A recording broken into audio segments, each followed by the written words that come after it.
Anda kembali di Apa Kabar Indonesia Malam, pemirsa. Saya akan langsung mengarah ke Bang Peri ya. Tadi sempat ada pertanyaan yang terputus, Bang. Kalau kita dalam menjelang laga serupa begitu ya, kemudian lawannya sudah tahu, Malaysia begitu. Ini tekanan khususnya seperti apa sih yang kemudian Ya, dirasakan? saya rasa untuk besok lawan Malaysia, yang pastikan Indonesia ini harus bisa menangkan pertandingan. Ini suatu tekanan yang berat. Ya. Karena apa? Dilihat dari pertandingan kemarin, Malaysia bisa mengunggulin tim dari Brunei. Ini mengangkat motivasi mereka. Jadi motivasi mereka untuk mengalahkan tim Garuda kita itu pasti akan terjadi. Tapi di sini juga saya berharap timnas Garuda besok kita jangan terlena, maksudnya jangan jumawa. Kita bisa mengalahkan Brunei dengan 8-0, kita bisa mengalahkan Filipina 1-0 gitu ya, Bang ya. Karena apa? Karena saya lihat 2 kali pertandingan kemarin tim Garuda itu bukan yang sesuai kita inginkan gitu ya. Karena apa? Di Masalahnya kelompok apa, Bang? yang diinginkan maksudnya mereka itu bermain tidak berkembang. Ini saya juga nggak tahu kesalahan dari taktik seorang pelatih Gegrat ataupun pemain tidak bisa menjalin taktik dari pelatih itu sendiri. Sepakat ya berarti dengan Bang Hermansyah tadi ya. 2 kali pertandingan pertama saya lihat lawan Brunei mereka bermain dengan individu, saling semuanya pengen cetak gol. Karena tahu kita tim Brunei itu lawan yang ya udah kita nggak anggap. Nah, main yang kedua di match kedua main lawan Filipina ini tidak sesuai saya rasa dengan 4-3-3 itu nggak berjalan ya Bang kemarinnya. Jadi mereka tuh bermain tuh sebenarnya itu mereka tuh harus sabar menghadapi tim-tim yang punya pertahanan yang nggak solid. Ini bagaimana cara membongkarnya ya mereka harus kreatif.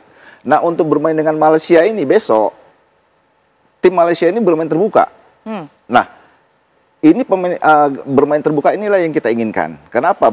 Berarti kalau kita bermain terbuka dengan 2 tim ini pasti akan menciptakan peluang-peluang gol itu akan pasti lebih banyak. Nah kemarin lawan Filipina sebenarnya juga peluang kita mungkin ada beberapa kali ya kita bisa mencetak gol, tapi ini disia-siakan. Nah jadi kesempatan itu kalau bisa di menit-menit awal ini kita harus bisa cari poin. Dan hati-hati juga besok dengan Malaysia kita juga di menit-menit pertama 15 menit pertama kita juga harus hati-hati karena di menit-menit pertama itu kita tidak fokus, tidak konsentrasi, ini bahaya. Dan di 15 menit terakhir juga kita harus konsentrasi. Karena apa? Keadaan kita mungkin capek ya Mbak Kemal ya. Konsentrasi udah pecah, udah lelah mungkin emosi udah apa. Ini harus diwaspadai. Gitu. Baik. 4-3-3 artinya tidak efektif diterapkan kemarin, artinya harus ada perubahan formasi lagi. Mungkin saya nanti akan tanya juga ya ke Bang Akmal dan juga Bang Hermansyah. Tapi kita tahan terlebih dahulu ya Bang ya. Kita lihat seperti apa kemudian ini prediksi dan juga tanggapan warga berkaitan dengan Indonesia versus Malaysia besok. Kita akan langsung sapa, sudah ada Faisal di sana. Selamat malam, Faisal. Ya baik, selamat malam Tiara dan juga pemirsa. Timnas Indonesia U23 atau Garuda Muda kita akan menghadapi Timnas Malaysia U23 besok di ajang lanjutan Piala AFF di grup A. Nah ini memang bukan sesuatu yang mudah karena kita ketahui Indonesia dalam 2 laga terakhir melawan Malaysia U23 sama sekali belum pernah menang.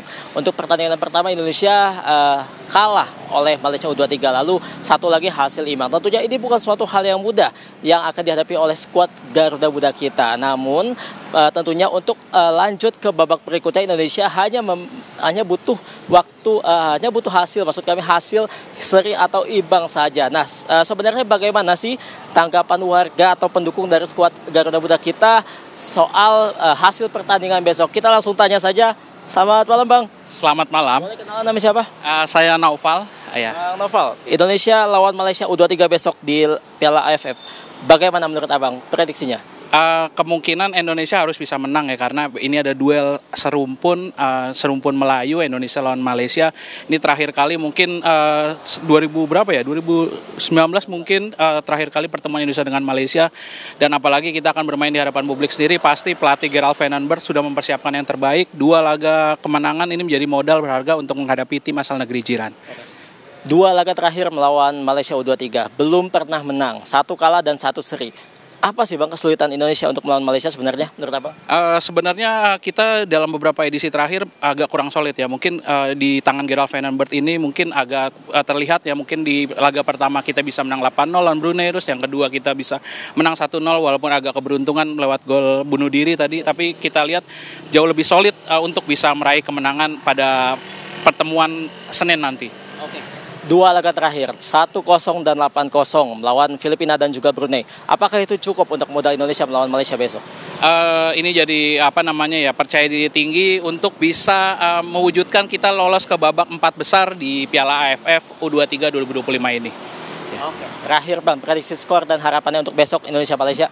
Kemungkinan besok Indonesia akan tampil menyerang dengan tetap mengandalkan Jens Raven di tengah. Ya skor 2-0 juga udah cukup karena kita tahu di lini tengah juga timnas juga sangat solid. Ada juga Tony Firmansyah di sana, Rehan Hanan, dan juga terakhir mungkin yang bisa jadi X faktor ya ada Doni Tripamongkas. Oke, siap. Makasih banyak Bang. Semoga Indonesia menang besok. Amin. Ya Tiara, tadi satu pendapat warga soal pertandingan Indonesia melawan Malaysia besok. Kami akan menanyakan lagi kepada salah satu warga yang ada di sini. Halo, selamat malam Bang. Boleh kenalan dulu nama siapa? Malam. Namanya Hendy Prasetya. Aji Saputro. Oke, Bang Aji, Bang Henry. Indonesia lawan Malaysia U23 besok. Gimana prediksinya? Optimis harus menang karena kita punya modal 2 kali menang.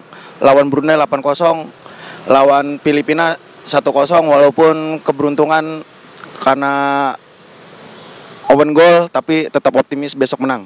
Oke, cakep. Bang, 2 laga terakhir lawan Filipina 1-0 dan Brunei 8-0. Apakah ini cukup untuk jadi modal Indonesia? Karena kita tahu 2 laga terakhir lawan Malaysia U23 kita nggak pernah menang. Gimana Bang? Tetap optimis karena ada Arkan. Menurut saya sih buat ngatur temponya Arkan cukup baik ya. Semoga besok menang. Terakhir prediksi skor berapa? Nggak usah banyak-banyak, 2-0 aja. Oke, siap. Bang Aji, Bang Hendrik, terima kasih banyak Bang. Semoga Indonesia menang besok. Ya, Tiara dan juga pemirsa, memang tadi 3 orang yang kami wawancarai terkait dengan pertandingan besok Indonesia versus Malaysia U23 yang akan digelar di Stadion Utama Gelora Bung Karno Senayan Jakarta. Ini sangat optimis Indonesia bisa meraih kemenangan atas Malaysia dan juga nantinya bisa menjadi juara grup A untuk bisa melaju ke semifinal. Demikian Tiara, kembali ke studio. Baik, Faisal Rinaldi melaporkan langsung. Terima kasih, selamat bertugas kembali. Saya akan langsung ke Bang Hermansyah deh Bang. Tadi sudah pada optimis tuh Bang, bahkan ada yang menyebut angka 2-0 gitu ya. Tapi di sisi lain juga Bang Peri tadi menyebut kayaknya 4-3-3 ini nggak efektif deh. Harus ada yang dirubah di laga besok atau di pertandingan besok ini. Anda melihatnya seperti apa? Saya melihatnya cukup positif ya. Tapi tugas Coach Gerard juga berat sekali ya. Kita jangan kemarin menang lawan Brunei ya. Kita lawan Filipina aja susah ya. Jadi mungkin ini soal taktikal harus jelas di situ ya. Kemarin pelajaran yang baik untuk kita melawan Filipina, kita menangnya susah ya. Karena kita hoki aja kita ya. Ada penalti nggak masuk, itu bunuh diri. Artinya melawan Malaysia yang begitu kemarin menang lawan Brunei dengan kepercayaan diri yang kuat, yang bagus untuk lawan Indonesia. Kita kemarin dengan tekanan yang banyak ya, kita menang 1-0 juga berat untuk kita. Jadi soal taktikal harus cepat-cepat dibenahi oleh Van den Bosch dengan posisi 4-3-3. 4-3-3 kemarin kan dia harus sabar bagaimana dia harus tidak seperti kemarin lawan Filipina. Oke, nah besok ini kira-kira berapa Bang? Formasi dan juga kipernya siapa? Saya rasa besok tetap formasi memakai tim yang kemarin. Belakang ada Ardiansah, belakangnya ada Kakang Robi Edauris mereka formasi yang kemarin. Oke, baik. Bang Akmal, tanggapannya? Ya ini yang berat ya, beratnya kenapa? Gerard Van den Berg kan ketika mau Piala AFF ini tidak ada uji coba juga gitu kan. Sehingga kemudian uji coba pertama adalah melawan Brunei. Itu bisa dibilang sebagai pertandingan pertama Gerard Van den Berg bersama timnas U23. Hasilnya cukup meyakinkan, tapi dari hasil 8-0 itu kan setengah lusinnya dicetak di babak pertama.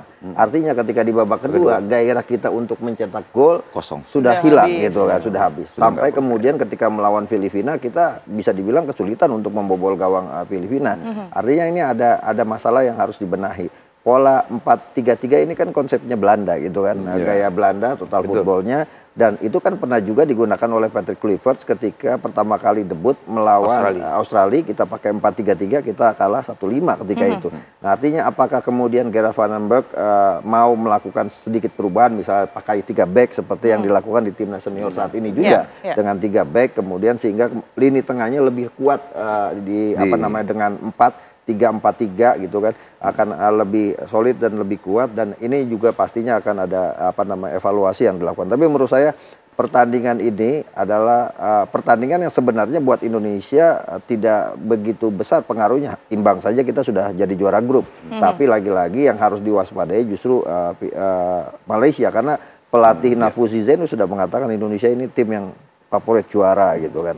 Nah, salah satu trik itu salah satu trik ya? yang dikeluarkan. Jadi menurut saya adalah jangan kemudian kita terlena dengan menang 8-0 karena pernah pada 2019 di era Sintayong juga kita itu akhirnya kalah gara-gara tidak memahami regulasi yang ada bahwa pertandingan melawan tim peringkat keempat tidak dihitung. Ketika itu kita gagal bersama Sintayong saat di partai terakhir Thailand dengan Vietnam bermain imbang. Akhirnya yang lolos adalah yang Vietnam dengan Thailand. Indonesia memang unggul produktivitas gol. Nah, ini yang harus diantisipasi. Yang kedua adalah bahwa pertandingan ini adalah simulasi untuk Gerard Van den Berg menemukan komposisi utama untuk menghadapi partai semifinal. Jadi menurut saya harus tetap turunkan the winning team menurut saya. Walaupun kemarin ketika lawan Filipina ada rotasi kan. Nampaknya Coach Gerard ini juga masih mengenali karakter dari pemain-pemainnya karena gitu ya. Di partai pertama misalnya back tengahnya kan Brandon dengan Ferrari. Kemudian melawan Filipina back tengahnya adalah Kadek Arel dan Kakang kan. Kemudian Buffon di sebelah kanan. Di sebelah kirinya adalah Doni Tripamukas. Artinya masih ada perubahan. Nah, Hoki Caraka dimainkan melawan Filipina sebagai striker utama. Jens Reven dicadangkan, tapi hasilnya tidak efektif. Artinya problem ini yang harus dianalisa oleh pelatih Gerard Van den Berg untuk menghadapi Malaysia. Karena tuntutan masyarakat pasti kalau Malaysia harus diganyang. Karena ini rival terberat kita. Jadi ganyang pun kalau mainnya tidak bagus, itu pasti akan mendapatkan kritikan dari publik. Jadi menurut saya ini momentum buat Gerard menunjukkan bahwa dia pakar strategi di tim nasional U23 ini untuk kemudian menunjukkan bahwa tim ini sudah siap untuk masuk level berikutnya Asia nanti kualifikasi Piala Asia karena kualifikasi Asia lawan yang dihadapi Korea Selatan nantinya. Oke, baik. Saya minta tanggapan ke Bang Ferry terlebih dahulu deh. Kalau tadi disebut striker utama Hoki Caraka nampaknya kurang gitu ya Bang ya. Ini apa yang harus dirubah ya? Ya, akhir-akhir ini memang kalau di Leroke agak menurun ya. Baik di Liga maupun di Timnas untuk mencetak gol agak berkurang. Saya rasa untuk besok untuk pelatih sendiri juga harus dia menurunkan tim inti sewaktu lawan Brunei. Ini tidak ada lagi ada perubahan-perubahan untuk menggantikan siapa yang main. Yang pasti ini harus full tim dulu untuk mengamankan kita sebagai juara grup nanti. Dan di sini juga harus banyak dievaluasi oleh coach dari Gerard sendiri masalah taktik 4-3-3 ini. Dia mau berapa back cocoknya, Bang? Ya, saya setuju dengan Bang Akmal ya dengan 3-4-3 ya. 3 di bawah ya. 3-4 jadi 3 di bawah jadi banyak bermain di tengah itu agak sulit untuk menembus pertahanan. Karena suatu pertahanan yang kuat itu bukan dikatakan harus banyak pemain itu harus di bawah pemain bertahan, tapi harus banyak dia bermain di gelandang. Kalau kemarin saya lihat 3-4-3 itu tidak berjalan. Di sini juga 2 wingback ini tidak mensupport untuk bola-bola cross untuk ke depan. Saya rasa kalau 4-3-3 dia bermain terbuka, ini akan lebih seru. Dan dibantu juga dengan wingback kanan kiri. Mungkin salah satu dari bek kanan bisa menyerang, bek kiri bisa menjaga kedalaman. Dan ini tidak terus harus dijalankan dengan salah satu bek. Ini akan terjadi nanti overload. Ini bahaya. Ini terjadi waktu kita di Piala Dunia lawan Australia itu terjadi, ya kan. Nah, ini saya harap untuk penyerang kita, untuk pelatih sendiri juga harus banyak evaluasi. Siapa dulu yang harus turun? Saya rasa untuk Jens ini lebih efektif dia untuk pencetak gol karena mungkin percaya diri dia itu semenjak dia kemarin buat goal getter juga ya Bang Kamal ya di lawan Brunei. Saya rasa ini harus dipertontonkan biar percaya diri dia lebih bertambah lagi. Terus satu lagi lawan Malaysia ini sebenarnya tidak mudah untuk menghadapi karena mereka ini bermain cepat. Sama juga mengandalkan ya, Bang, ya? Counter attack. Dan kita tidak bisa juga meremehkan Malaysia. Ini yang harus diwaspadai untuk pemain-pemain bertahan kita. Satu, saya berharap besok pemain-pemain bekerja disiplin dan secara kolektif, secara tim bekerja sama tim. Apapun yang dijalankan oleh pelatih besok, instruksi untuk pelatih besok mereka harus jalanin. Kalau memang striker butuh Ferry Sandria gitu. Iya. Kalau bisa, kalau masih bisa. Jadi kita boleh kita wujudkan lagi ya Bang ya. Jadi kita harus kreatif sebagai pemain harus kreatif, tidak mengandalkan saya harus mengikuti instruksi pelatih. Tidak. Kalau instruksi pelatih ini nggak jalan, itu kreatif pemain itu harus berjalan di dalam. Yang bisa menjalankan adalah seorang kapten yang bisa memimpin. Nah itu dia. Baik, kita akan kembali untuk tentunya membahas berkaitan dengan seperti apa peluangnya dan juga tentunya nanti ya Bang ya akan ada tebak skor seperti biasa gitu ya Bang ya. Tapi usai jeda pemirsa kami akan kembali saat lagi untuk Anda.